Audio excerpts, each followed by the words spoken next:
She laughed before the stars did. The chamber of white alloy and suspended light felt colder than the vacuum outside the hull, a cathedral of geometry orbiting a dying blue giant. And at its center stood Queen Vale, 8 feet tall, her silver-violet skin catching the glow of the biocircuitry woven into the floor like veins of living glass. Her crown not made of metal but of hovering glyphs that rotated slowly above her brow. Below her, separated by 20 feet of polished obsidian, stood Ethan Cole, 5 feet 11 inches, 180 pounds, hands unbound, shoulders squared inside a simple gray civilian jacket that still smelled faintly of recycled air and machine oil, the only human in a room designed to make him feel microscopic.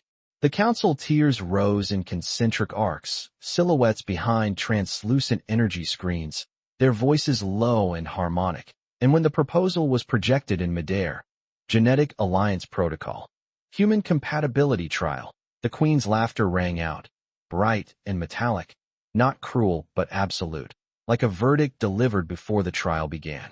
Breed with a human? She echoed, her voice amplified by the chamber's resonance field, each syllable folding over itself in controlled disdain, and a ripple of restrained amusement passed through the court. Ethan did not lower his eyes. He studied the architecture instead, the way the ceiling panels shifted to regulate gravity by fractions of a pound, the faint vibration under his boots from the station's rotation, the precise 68-degree temperature calibrated for Xyranthian physiology rather than his own. He felt the difference in his lungs, in the thinness of the air, but he did not step back. That, more than anything, unsettled her. She had expected trembling. She had expected a plea. Instead, she saw curiosity. The Council's chief bioarchitect projected his data streams, human DNA helices rotating beside Xyranthian chromostrands, percentages blinking in cool blue numerals, predictive models cascading like silent rain.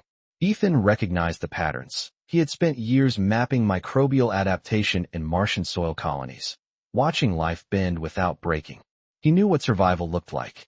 When asked if he consented to a non-invasive compatibility scan, he answered in a steady American baritone that carried farther than he intended.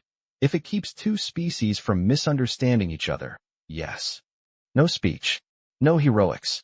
Just a technician agreeing to run a test. The Queen tilted her head, the hovering glyphs above her, crown shifting color, and for a fraction of a second the laughter drained from her eyes. She descended the final step of her dais, each movement measured, the soft hum of her bioarmor adjusting to her stride, until the distance between them was no more than 3 feet. Up close, he could see faint bioluminescent patterns beneath her skin, pulsing in slow rhythm, not unlike a heartbeat. She studied him as one might study a variable in an equation, unexpected but not impossible. You do not kneel, she observed. Ethan met her gaze, not defiant, not submissive. I don't have to stand above someone to respect them. Around them, the chamber quieted, even the energy screens dimming as if listening. The Queen's lips curved again, but this time the sound that followed was softer, almost contemplative. Very well, she said, turning back toward the hovering council tiers. Let the scan proceed. Light descended in a lattice around Ethan, gentle as snowfall, mapping him in layers of color and code, while across the chamber a corresponding field enveloped the Queen, linking two biologies across a gap no empire had ever bridged. The stars outside the viewport burned indifferent and ancient, but inside that orbiting cathedral, something subtle shifted.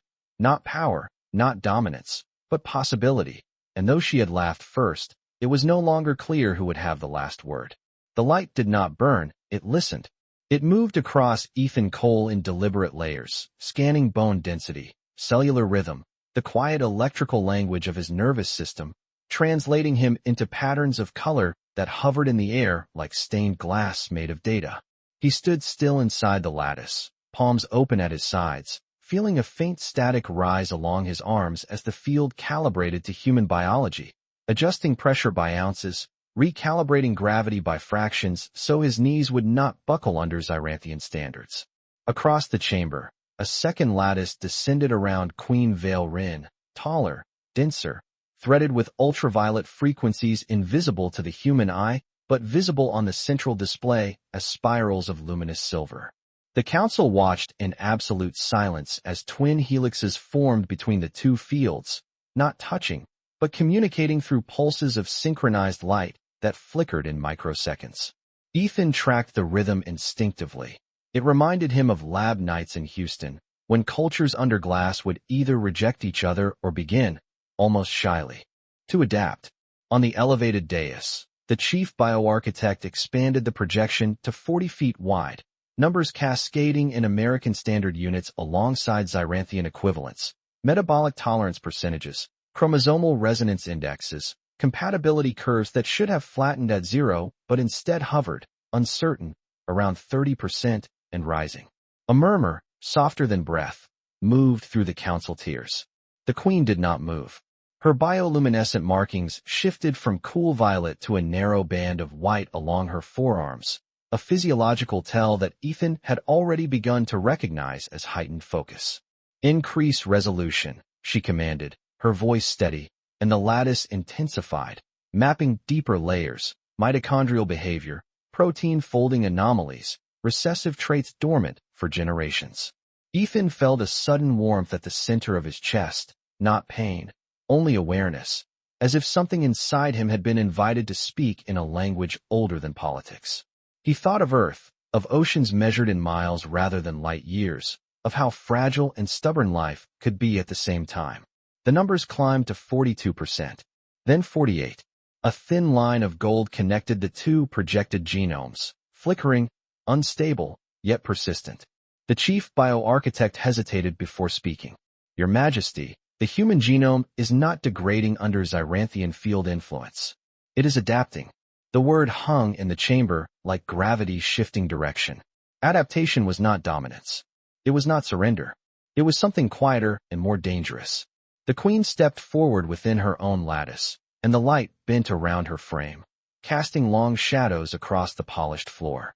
She studied the golden line linking their genetic projections, her reflection mirrored faintly in its glow.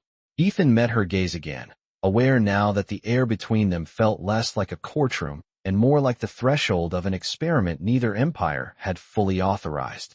The percentage reached 51, a majority, small, but mathematically undeniable. The council screens flickered in sudden brightness, algorithms recalculating future scenarios, diplomatic outcomes, resource models. Ethan exhaled slowly, the sound barely audible in the vast chamber. He had come prepared to be dismissed. Instead, he was being measured as a bridge. The lattice hummed one final time, and the golden line stabilized, thin as a thread yet unbroken. In the quiet that followed, even the orbiting station seemed to hold its rotation for half a second longer than physics required.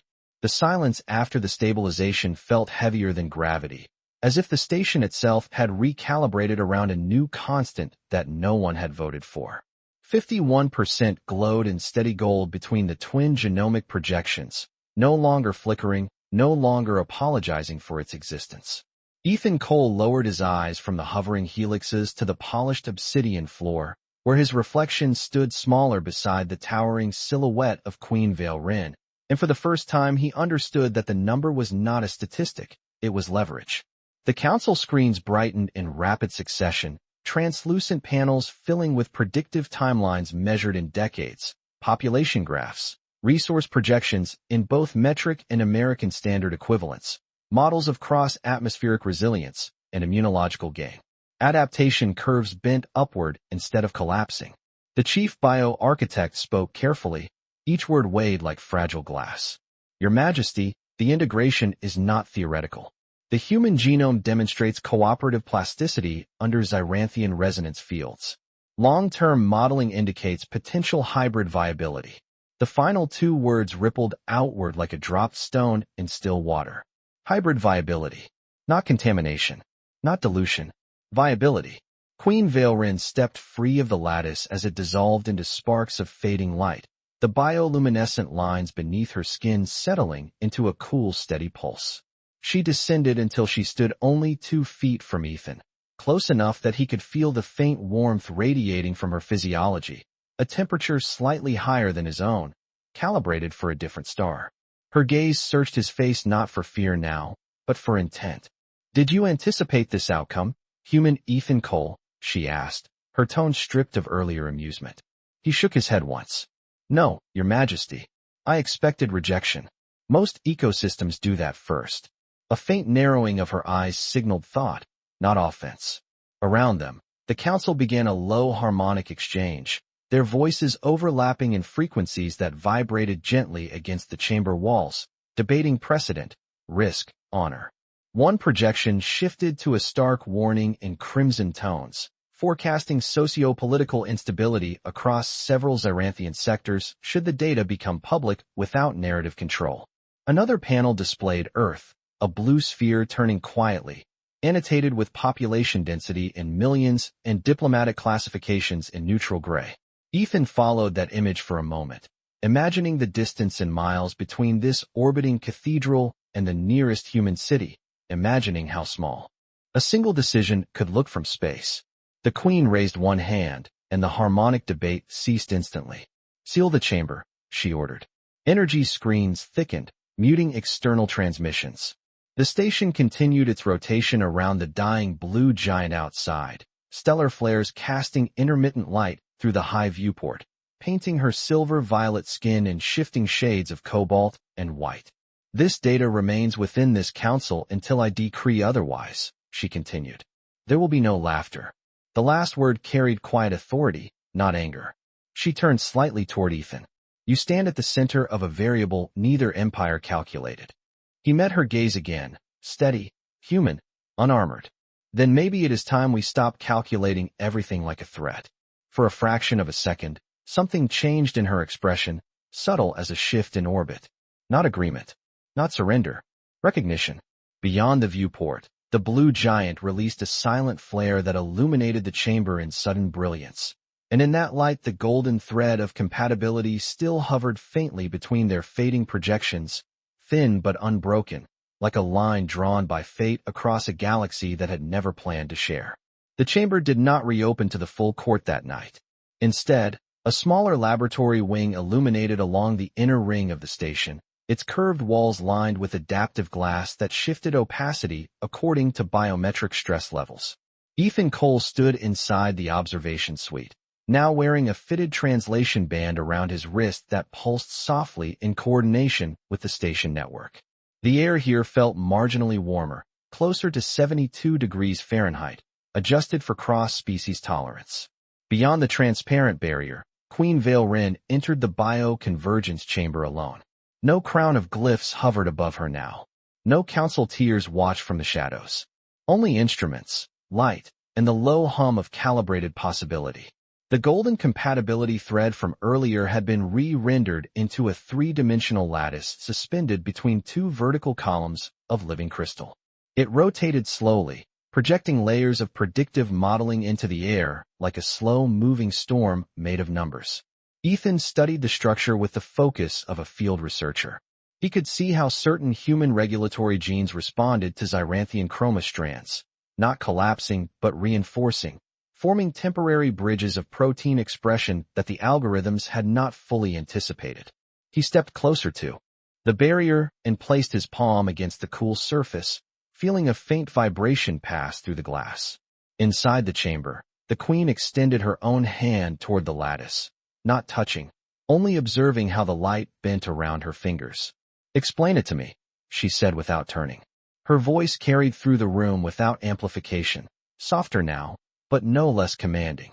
Ethan inhaled slowly, organizing complex science into language that did not sound like surrender.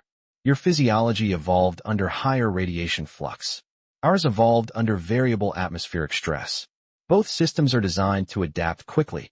When your resonance field interacts with human regulatory sequences, it does not erase them. It gives them something to respond to." The lattice brightened slightly, as if confirming his assessment. The Queen lowered her hand.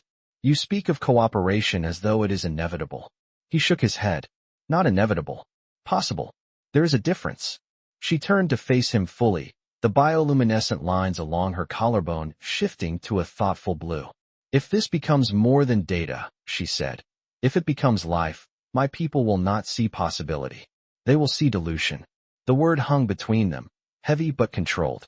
Ethan considered the miles of ocean back on Earth, the way currents mixed without losing their identity.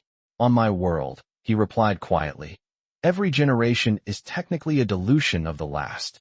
That is how we survive. We change. The station rotated silently around the blue giant outside, stellar light filtering through the lab windows in slow pulses that painted the Queen's silver-violet skin in alternating bands of brightness and shadow.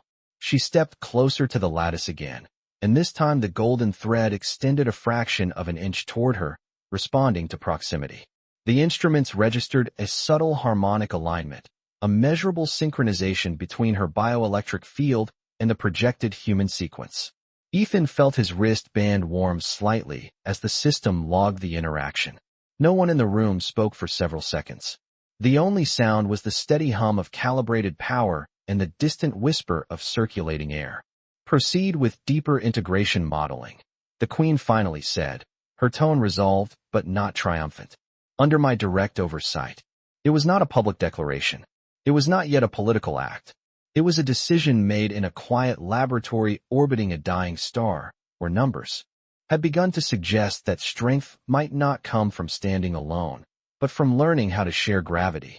The deeper integration modeling began at 0300 station time, when most of the outer council tiers dimmed and only essential systems remained awake. Inside the bioconvergence chamber, the rotating lattice had grown denser, its golden filaments now interwoven with faint strands of silver and blue, mapping not only compatibility, but projected developmental pathways measured in months and years. Ethan Cole stood at a curved console adjusted to human height, fingers moving carefully across a translucent interface that translated Xyranthian biomathematics into symbols he could interpret without hesitation. He had slept for exactly 2 hours. Yet fatigue felt irrelevant in the presence of something that might redefine two civilizations. On the other side of the chamber, Queen Valerin remained upright and still, her posture as steady as the station's artificial gravity, though the subtle shift in her bioluminescent markings suggested sustained metabolic focus. Initiate Phase 2 simulation, she instructed. The lattice responded immediately, condensing toward a central node where combined genetic projections folded inward, layer upon layer, like a star collapsing not into darkness, but into structure. Instruments displayed developmental stability percentages, metabolic energy demands in both kilocalories and Xyranthian energy equivalents, immune response forecasts calibrated across atmospheric compositions. Ethan monitored the human contribution carefully, watching for rejection markers, inflammatory spikes, structural instability. Instead, he saw something unexpected: adaptive amplification. Certain dormant sequences within the human genome activated under simulated Xyranthian resonance, strengthening cellular repair rates and radiation tolerance beyond standard Earth baselines. He exhaled slowly. Your Majesty, the model indicates reciprocal enhancement, he said. Not replacement. Enhancement. The Queen stepped closer to the projection, the golden and silver light reflecting across her silver-violet skin in shifting constellations. Define enhancement, she replied, not skeptically, but precisely. Ethan adjusted the display, expanding a three-dimensional model of projected physiology. Hybrid modeling suggests improved resilience under high radiation exposure and greater atmospheric flexibility. It does not erase Xyranthian traits. It integrates select human adaptive responses. The central node pulsed brighter, and for a brief second the chamber filled with a soft harmonic tone, as though the system itself had reached a conclusion before either of them spoke it aloud. A new indicator appeared on the main screen: developmental progression stable. The words did not flash in alarm. They glowed. Steadily, patient, and undeniable. The Queen did not smile. She did not celebrate. She placed one long hand near the projection without touching it, as if acknowledging the presence of something fragile and formidable at once. If this proceeds beyond simulation, she said quietly, it will alter succession, diplomacy, and doctrine. Her voice carried the weight of centuries. Ethan looked at the luminous node, imagining not a political tool, but a life that would one day ask where it belonged. Then it should begin with truth, he answered. Not secrecy. For a moment, only the steady hum of the station filled the space. Outside the viewport, The blue giant released another distant flare, casting waves of light through the laboratory windows. The gold-and-silver node responded subtly, synchronizing its pulse with the stellar rhythm, as though listening to a larger heartbeat. The queen observed this alignment in silence, and when she finally spoke, her tone was no longer that of a ruler evaluating data, but of a being confronting inevitability. "Prepare the chamber for live phase authorization," she ordered.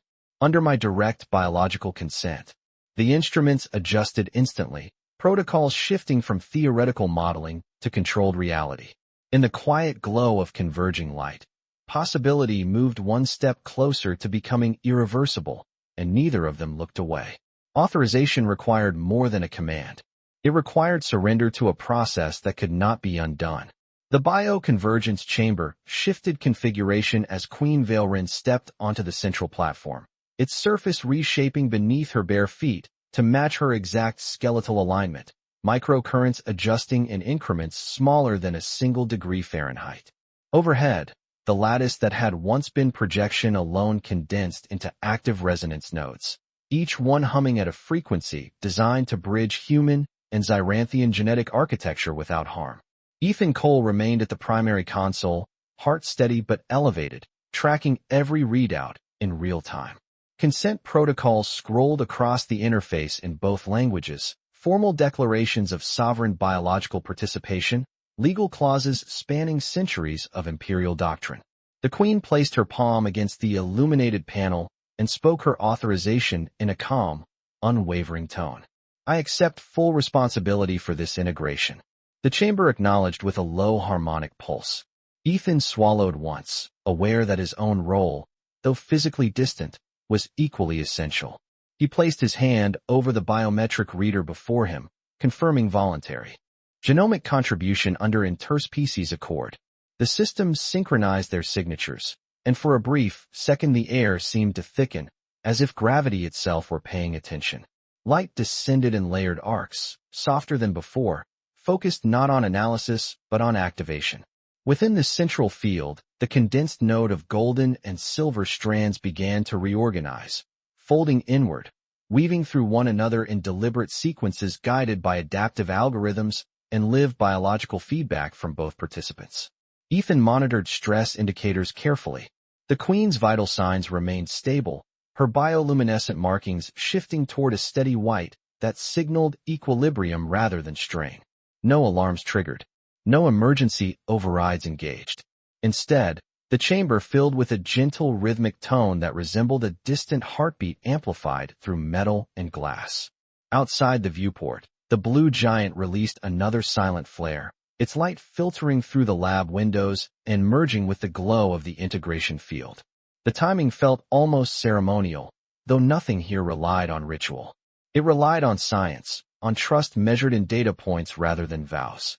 Energy flow within acceptable thresholds, Ethan reported quietly, eyes scanning columns of figures that translated cellular division forecasts into projected developmental timelines measured in weeks and months.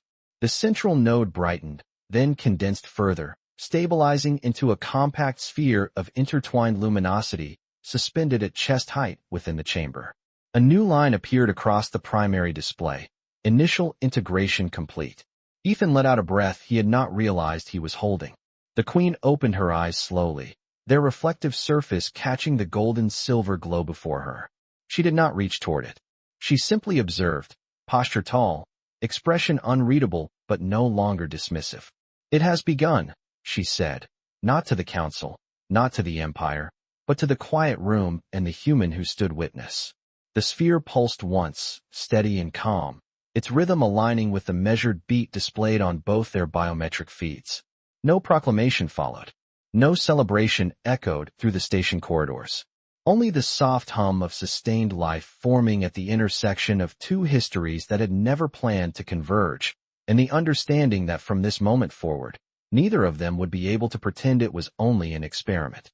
The sphere did not remain only a sphere.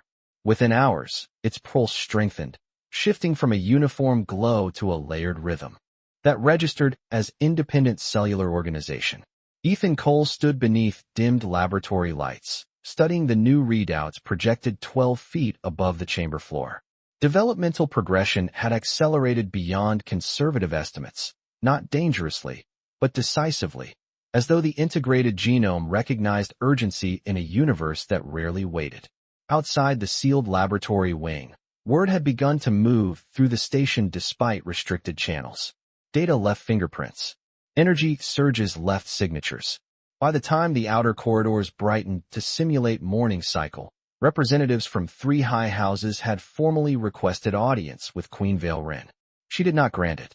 Instead, she remained inside the convergence chamber, observing the luminous construct that now hovered slightly closer to her than before, its gold-and-silver light deepening with subtle streaks of iridescent blue. The bioluminescent lines along her skin mirrored its cadence, a biological synchronization that no algorithm could have staged. External networks are probing sealed archives, Ethan reported quietly, fingers moving across the console as he traced attempted access routes measured in terabytes per second. They know something has changed. The Queen's gaze did not leave the sphere. Of course they do, she replied. Empires detect instability faster than they detect hope. A soft alert chimed, not an alarm, but a notice of elevated political assembly in the Central Council chamber.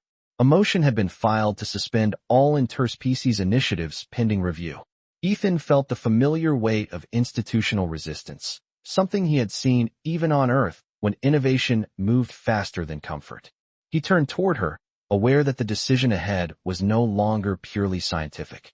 If they move to terminate authorization, he said carefully, they will cite preservation of genetic purity. The Queen finally looked at him, eyes reflective and steady. Purity is a myth constructed by those afraid of evolution, she said, her voice calm, but carrying a new gravity.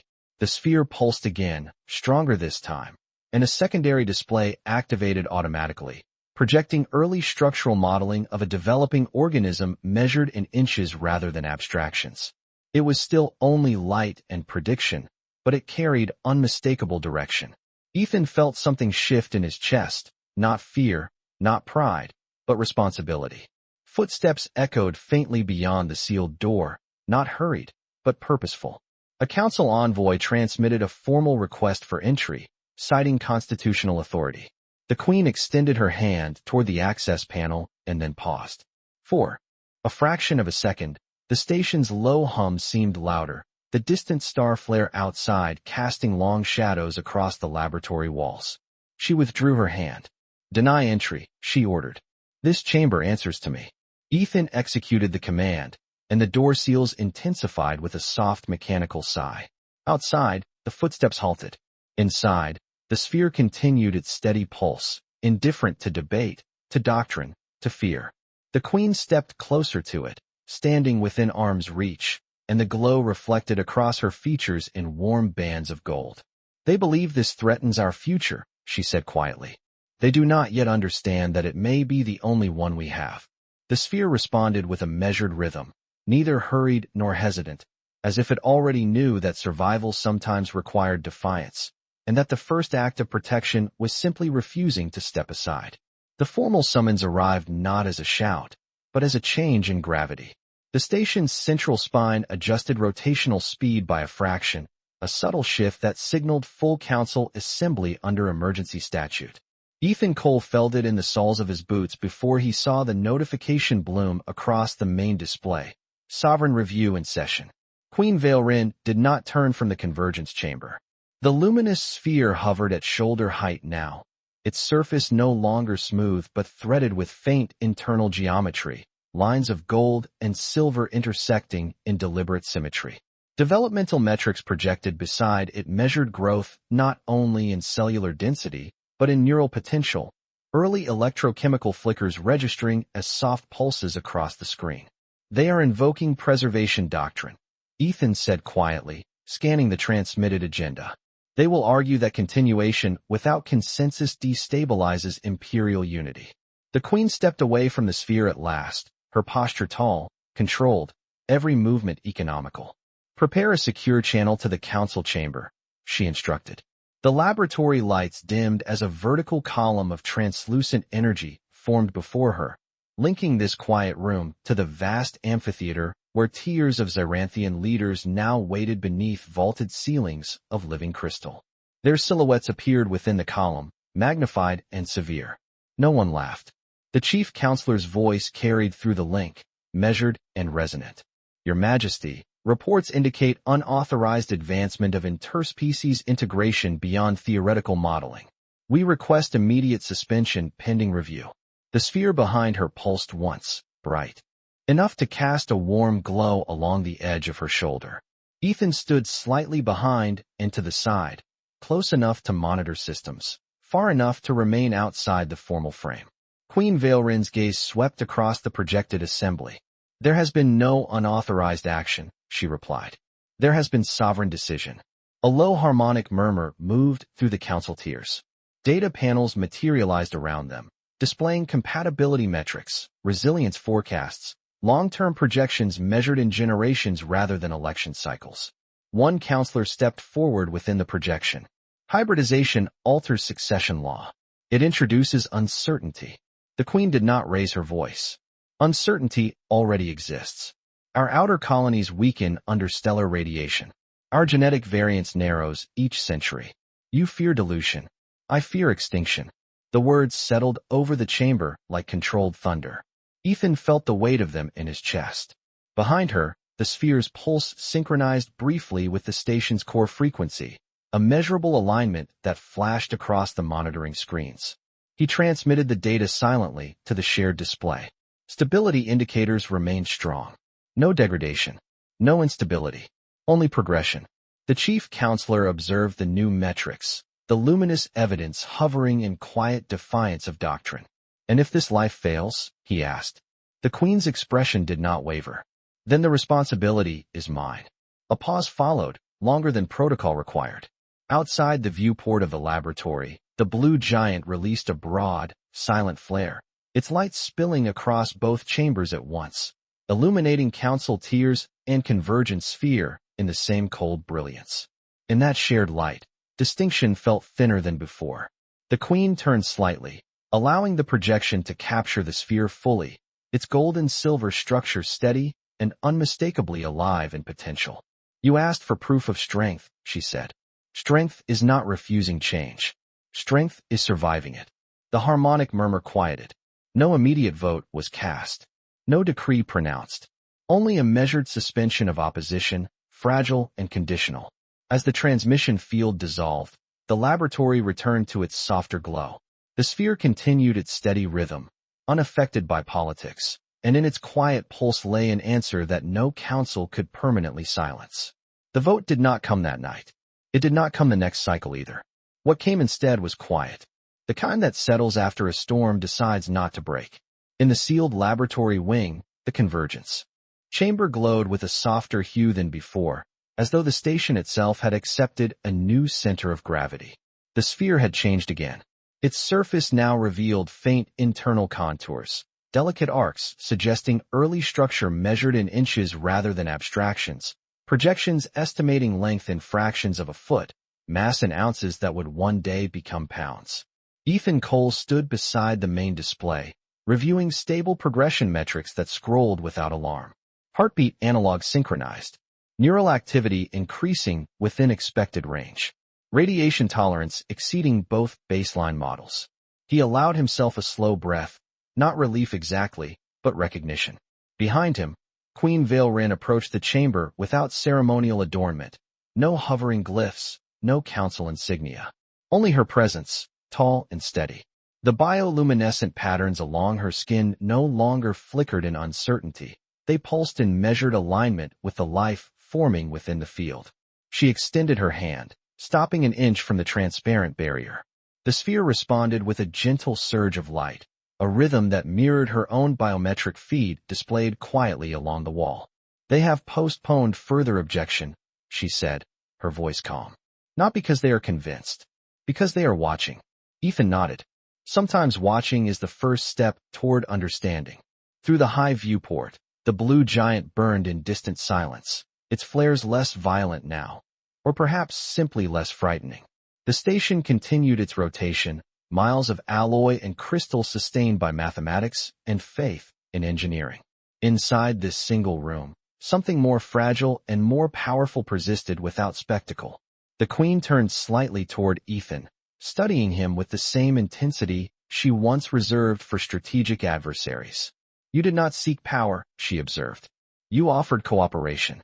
He considered the miles between Earth and this orbiting empire, the ordinary life he had stepped away from measured in square feet and morning sunlight. "On my world," he said quietly, "survival has never been about standing alone. It has always been about building something that lasts longer than fear." The sphere pulsed brighter, internal geometry refining, a subtle suggestion of future form visible in luminous silhouette. Data projections estimated continued stability across months ahead, development trending toward viability not as anomaly, but as inevitability. No alarm sounded. No resistance breached the seals. Only steady growth. Queen Vaelrin lowered her hand and stood beside him, close enough that their reflections merged faintly in. The chamber glass, silver violet and human pale blending in distorted symmetry. For a long moment neither spoke. Beyond the viewport, the stars scattered across blackness like distant witnesses. Within the chamber, a new rhythm filled the air, soft and persistent.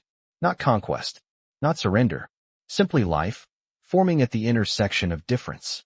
And in that quiet glow, under the watch of a dying star and a waiting empire, the future did not look divided. It looked shared,